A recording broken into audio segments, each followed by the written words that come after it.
Zdaj, zavarovalnica Triglav ima razvita torej dva produkta za zavarovanje sončnih elektrarn. Prvi, če tako rečem, je namenjen fizičnim osebam, torej lastnikom stanovanjskih hiš pa nekih ostalih objektov, na katerih je postavljena sončna elektrarna, namenjena samooskrbi. Govorimo o našem produktu zavarovanje dom. Tam je omogočena torej stranke, ki imajo sončno elektrarno, sklenejo razširitev dom sončna elektrarna in na ta način stranki ponudimo neko celovito kritje, torej, ker gre za razširitev, če tako rečem, ne se tiste nevarnosti, za katere ima objekt zavarovan, prenesejo oziroma razširijo še na sončno elektrarno. Ko rečem celovito kritje, tukaj mišljeno torej ne gre samo za torej poškodovanje, uničenje sončne elektrarne, ampak je krit potem tudi obratovalni zastoj. Če sončna elektrarna recimo ne bi proizvajala električne energije v pričakovani količini, zaradi nekega poškodovanja, uničenja.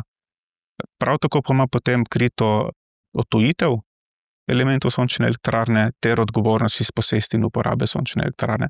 Gre, kot rečeno, nekako za tako celovito kritje, ki je mogoče fizičnim osebam, strankam, najbližje, torej preko zavarovanja doma. Drugi produkt je pa samostojen produkt zavarovanja sončnih elektrarn, je pa namenjen, torej, če tako rečem, za vse ostale primere, torej pravne osebe, podjetniki, ko imajo sončno elektrarno postavljeno na industrijskih, obrtnih, recimo objektih, skladiščih, trgovinah.